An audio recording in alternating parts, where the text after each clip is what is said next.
Welcome to episode 6 of the Student Section.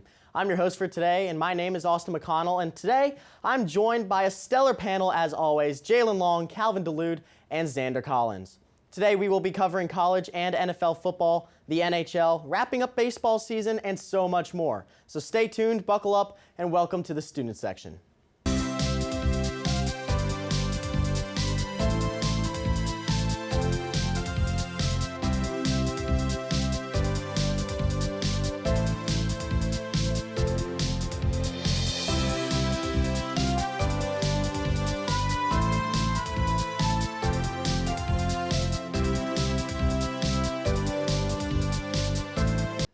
We have seen the Gamecocks struggle all year long. However, they're heading down to Aggieland to take on third-ranked Texas A&M. With a new offensive coordinator, what should fans expect to see this weekend as they have had 2 weeks to prepare for the Aggies? I mean, it pains me to say I don't think it's going to be much difference. Obviously firing Mike Shula was a great decision for this team, and he was just one of many problems, though. And he definitely was a big problem. Shula's play calling was pretty bad considering the amount of talent that there is on offense, but really, I think now it's fully dependent on how the offensive line plays. How can they protect Lenore Sellers? They had an extra week to prepare with the bye week last week. So I'm going in with a small amount of cautious optimism, but I think reality will set in that it's not going to make much of a difference. Yeah, I agree with a lot of what you said. I'll say I think the game will be competitive. I think they'll try to open up the playbook, get the young wide receivers more involved. But honestly, I don't expect us to win this game, but I do think it'll be competitive. This Texas A&M team is just so talented. I think it'll be close, but I don't think we have a shot of winning this one.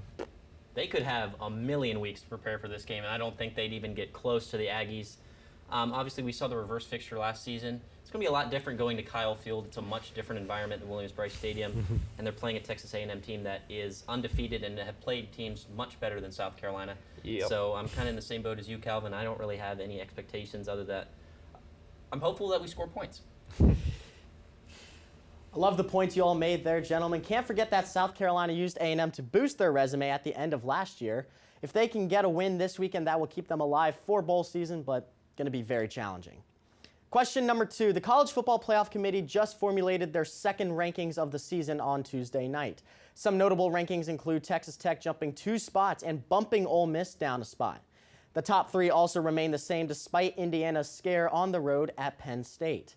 With that being said, do you agree with the rankings? And if you were on the committee, what carries more weight for you, record or strength of schedule? First of all, before we start, that Indiana game was nuts. Yeah, that catch was once in a lifetime toe tap job. So, Mendoza crazy. just threw up a prayer and it was answered. Luckily for Indiana, I would say I agree with the rankings. If I were on the committee, record is a lot more important for me. I'm a big believer in strength of schedule being a tiebreaker. If the records are similar, I feel like it's hard to quantify difficulty of schedule, especially when you play, if you play in the SEC or the Big Ten, where every team is pretty decent. At the end of the day, you've got to win games to win championships, and I think that's the most important thing.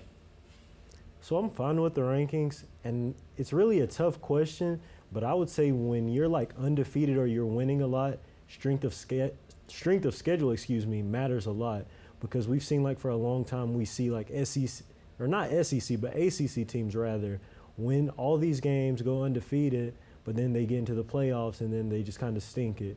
But then it's also if we have a 12-0 team versus a 8-4 team, then those losses, so your record matters. It's a little bit of both. It's a complicated question, but I would say when you're winning, the strength of schedule definitely matters a lot. So, just to kind of ask you, going back 2 years ago, would you have had Florida State in over the likes of Texas and Alabama when they went undefeated and didn't go? I would have had that Florida State team in, not because just their record, but because outside of Jordan Travis, that team was extremely talented. They had a number of guys go get drafted, and I feel like it was unfair for the committee to say, okay, their quarterback is injured, so now they have no chance. That was just complete unfair. I completely agree with everything Jalen's saying right now, but I think I lean more towards strength of schedule. It's unfair when you have a 10-2 team in the SEC or the Big Ten or the ACC, and then you have 10-2 Notre Dame, who just keeps playing every single year with no conference. And I understand there are a lot of benefits for them in that program for that, But I mean, it gets to a point where you have to prioritize teams playing in the SEC and the Big Ten. Like these difficult conferences where every single game is another team's national championship. And I'm not dissing on Notre Dame too much. Respect the Fighting Irish, and that's a team that made it all the way to the national championship last year. They did something only one other team in all of college football did.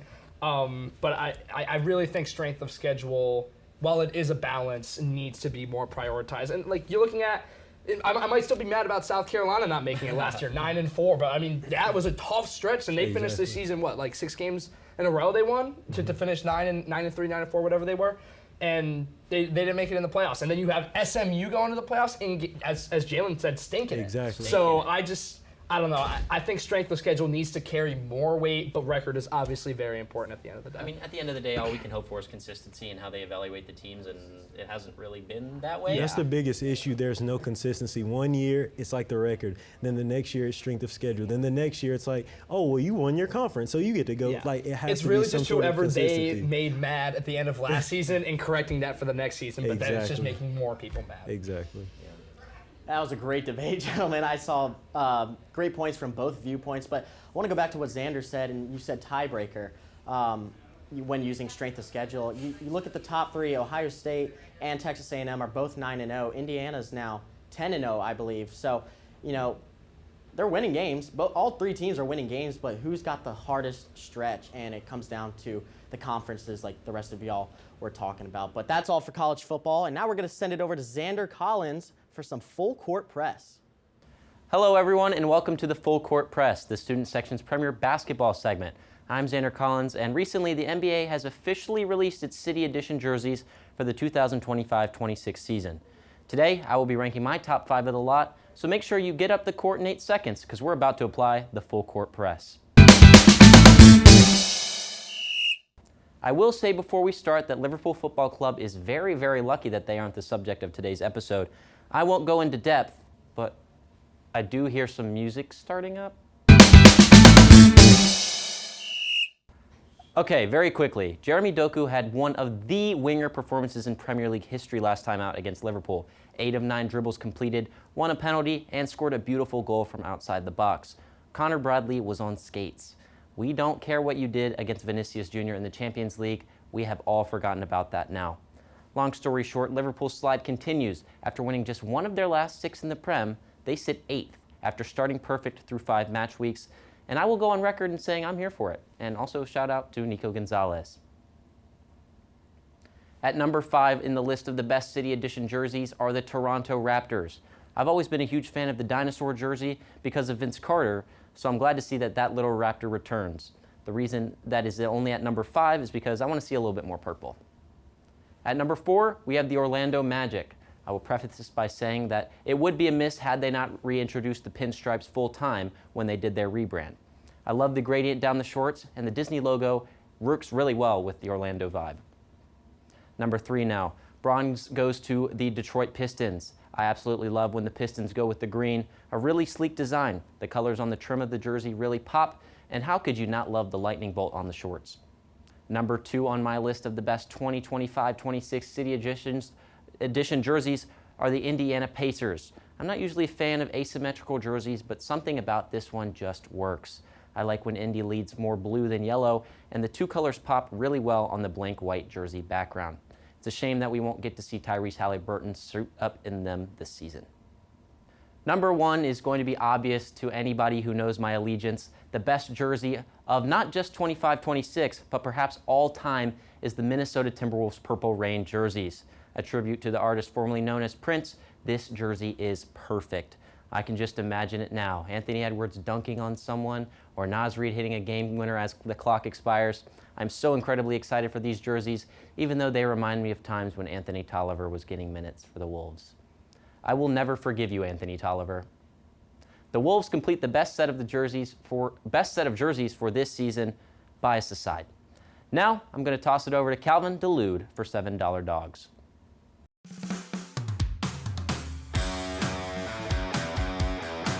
Ladies and gentlemen, welcome back to $7 Dogs. As we all know, the Los Angeles Dodgers have won their 2nd consecutive World Series and show no reason they can't go compete for a three-peat next season. While many fans are simply annoyed the Dodgers are so good and have so much money to spend, LA winning might be the reason we don't have an MLB season in 2027. Let me explain. The Los Angeles Dodgers have a payroll of just over $340 million, which is the highest in the league. In fact, it's so high that when the Dodgers signed Tanner Scott to a 4-year, $72 million contract, Hal Steinbrenner, the owner of the New York Yankees, came out and said it's difficult for owners to do what the Dodgers are doing. And yes, those are the same Yankees that had the highest payroll in the MLB from 2000 to 2014 and are one of the highest value teams in the history of sports. Los Angeles has a stupid amount of money, and they will continue to spend it at will. And that isn't something a lot of other MLB teams can do. Because of the Dodgers' stupid amount of success and the size of their market in LA, many owners in the league hope to implement a salary cap. The current collective bargaining agreement expires on December 1st in 2026, and when it comes time to negotiate a new one, the current league owners and the MLBPA will not come to an agreement. The owners want a salary cap to assure for fair competition, and the players just want to get paid. It's already a heated debate topic with execs and players.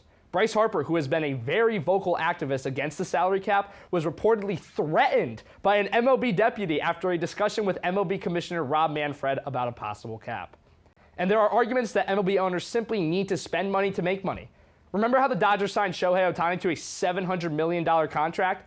Well, in only his second season with the team, the Dodgers reportedly already made that $700 million back. Either way, these discussions already aren't going well, and I don't think it will change when it's time to negotiate after the CBA expiration. Ken Rosenthal of The Athletic currently has the possibility of a lockout in 2027 at 90%. That is not what baseball fans want to hear from one of the most trusted reporters in the biz. With an ugly lockout inevitably on its way and an issue at hand that would redefine how baseball teams are operated, the odds of a lockout ending before the 2027 season seems very unlikely.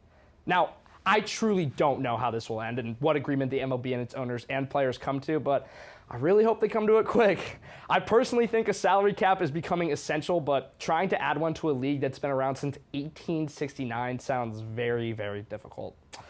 Sorry to end on a sour note, but that's going to do it for $7 Dogs for a while. I'll check in a few times during the offseason to discuss free agency and other moves, but until then, stay strong, baseball fans, and I hope to see you on the diamond very soon. Now, let's head over to Austin McConnell for the top line. Welcome back to the Top Line. In this segment, every week I will be ranking the top 5 teams, players, plays, and more inside the NHL. This week I'm ranking the top 5 players with the hottest starts in the NHL this season. We are just over a month into the season and have seen some pretty star-studded talent from these guys. But out of everyone in the league, who's been the best? Let's find out. At number 5, I've got Jacob Trouba from the Anaheim Ducks. He was an off-season acquisition from the Rangers and has been quietly dominating on the ice. If you look at his stats on paper, you may think 4 goals and 7 assists in 16 games played isn't all that crazy. But if you take a look at his plus-minus, he's at plus 16. For those of you who don't know what the plus-minus is, if you are on the ice when your team scores a goal, you get plus 1. If your team gets scored on while you are on the ice, that's minus 1. So plus 16 for a defenseman is pretty solid. At number 4 from the Montreal Canadiens, I've got Cole Caulfield.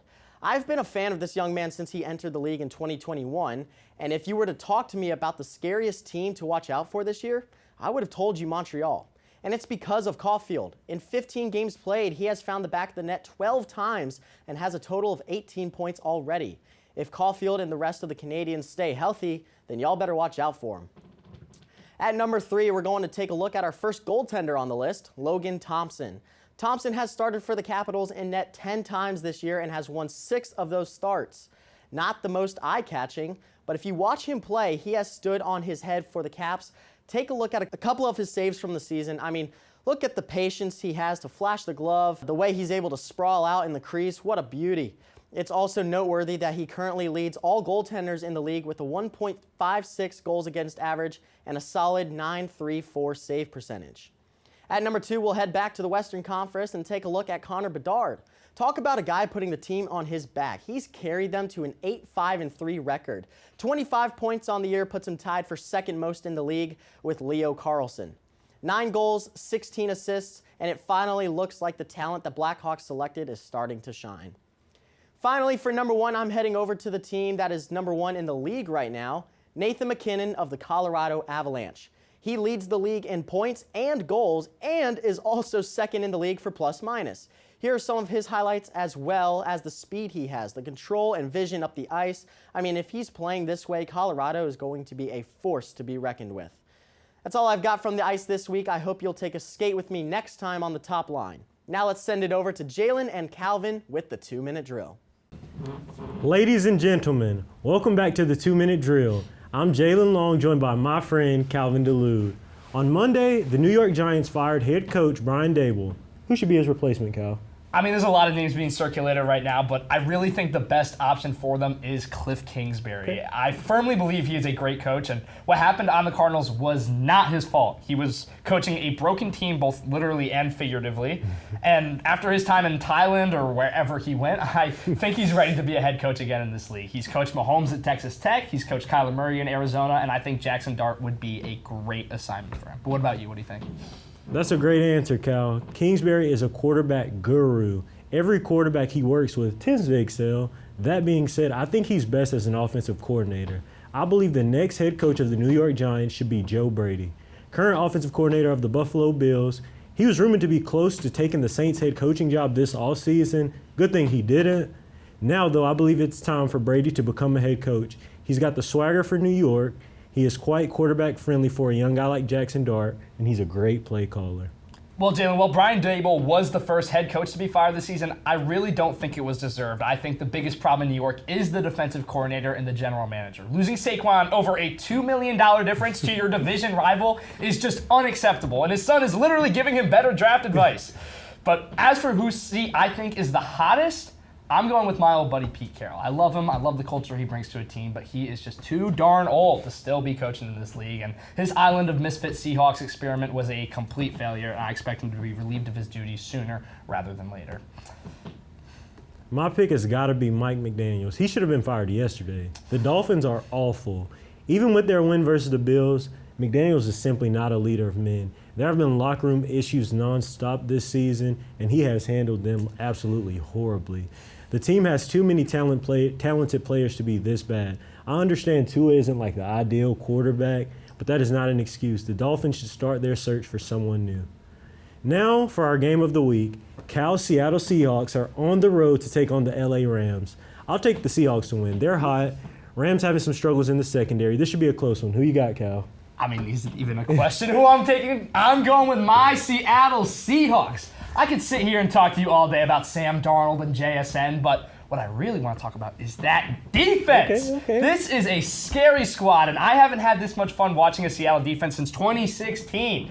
2 defensive scores this past week from DeMarcus Lawrence and a dominant victory over the Cardinals. I really love how McDonald is coaching this squad and how deep the depth is. Pretty much every defensive player on the roster is getting snapped somewhere, and we've seen guys like Drake Thomas and Ty Okada step up for injured players. The Rams are their biggest test of the season, but I think they'll rise to the occasion. That's it for the 2-minute drill. Be sure to tune in next week for all things NFL. Now time for a fun segment. All right, everybody, welcome to this week's fun segment called Who's Most Likely To? I've got 5 cards for you right here, and the 3 of y'all, including myself, are going to decide amongst us who's most likely to do this. So we're going to jump right ahead and go right ahead and jump into question 1. Who's most likely to pull a muscle during warm-ups while stretching? I'm not gonna lie, that's probably me. I pulled my hamstring last year at an intramural basketball game and then played through the rest of it. Dude, And you beast. What? I was not doing very much. I was barely running up the court. But I don't stretch, and that's probably why it happened. I mean, dude, the body's a temple. You have to take care of it. I'm going to go with Zander here because he doesn't appreciate his body. Yeah, I'm I going to go with appreciate Zander, too. Aw. Yeah, I'm going to go with Zander, too, yeah. Same reason as Cal, though. Yeah, I've just started recently stretching like in the mornings, and it's made my day so much better. I can move around a lot more, so I'm gonna go with Zander as All right, well. 'Cause Grandpa. Apparently, yeah, okay, I know it. I'm Unk, but Hey, you on the yoga mat? question number 2: Who is most likely to say they could have gone pro? Oh, dude, I don't know, man. Like, I feel like all of us have an equal level of cockiness, but like we all. I'm know going that- with Cal. Oh, No, scratch all that. I'm going with Cal. He's definitely like. Did you play sports? I played hockey and I played soccer. Yeah. See, he's like that guy. Oh yeah, I definitely could have been in the NHL. Like you actually played, or like? Like, yeah, I played. Well, what do you mean I actually? Like, yeah. You trying to climb a you're bench not, like- warmer? I was starting goalie in both. See, that's that ego. What are you That's talking that about? ego. No, That's that no. ego. You just don't really strike me as like an athletic kind of guy. Oh, all right. Now we're just like now we're just insulting each other. I just like was hyping you. Actually, no. Dude, you like pull hammies. I don't want to hear it. Yeah, it's me, because I would have gone pro. I don't want to hear it. Don't listen to what these two nincompoops are saying. I could have gone pro. Cock hockey hit me up. Next. I didn't. Well, All right. I didn't get Guess to I'll say answer, Calvin but- too. I'm gonna go first on this one because I have my answer. But who's most likely to go a week without showering? I'm gonna say that's Jalen. I just feel like that's something crazy he would do. And yeah. Bro, what? I take extreme offense to that, bro. Like, no, I think that would definitely be Zander. Oh, I have a question. Who's most likely to beat Jalen up? Me. And then he would proceed to not take a shower after he beat me up. Dude, we're like 3 showers away from the new year. All right, I'm just uncomfortable. Like honestly, like I would believe like if none of you guys showered. That's not the name of the game. It's who's most likely to. All right. Not who's likely to. Who is all right? Who is most likely to not shower? All of you. That's not how it Fine. Zander. Zander doesn't shower. He stinks right now. I'm trying my hardest not to throw up all over him. Next. All right. Question 4. Who's most likely to talk trash and then instantly get scored on? Calvin. Yeah, it's me. Like it definitely is me. Honestly, me. I just like to troll people, so I feel like I would talk trash and then get dunked on. Well, I like try and get in my opponent's head because I'm not good. So like I try and like talk smack You're so not they. athletic, right? I mean I could have gone pro, but like I try and talk smack. So they're off their game and I can compete with them because like 99% of the time like I'm just gonna get. Not even that. You're I mean, just it trying to depends make on them the laugh. It You're just depends trying on to the make sport. them laugh. I mean, yeah, like it really just depends on the sport. Like people like come in like so locked in and angry. I'm just like, yeah, like whatever. Bro, sit down. Like I'm about to get smacked on. Like I don't even really care. Like I'm just here for a good time. Get some cardio. Yeah, I've done some intramural basketball games in my day, and I've tried to do the same thing Cal does and just talk trash. And then What they'll hit decade a was that? Then they'll hit a 3 right. What in my decade was that, face. Grandpa? 1942. I was Jordan before Jordan was Jordan. Michael Jordan, that is. Final question, number 5.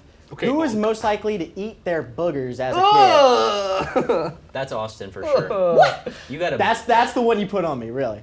You look like you eat boogers. You look like you eat worse. Why is Yeah, I'm gonna Worse? agree. I think why are all of us these over here are questions picky questioning our eaters. hygiene? I think Yeah, this we is are all picky eaters. This is But like Emma's way Austin? of telling us that we need to take a shower and stop eating our boogers. Like I think like they're all like haven't targeted started, at our do you? hygiene. I was about to say, Huh? do you need to stop, Calvin? Because none of us. I don't have eat my started. Oh, nah, he just told on himself. He hasn't Yeah, taken don't a eat my shower. boogers, Yeah, stop. he hasn't taken a shower. You're a booger eater, bro. I take showers. I don't eat my boogers.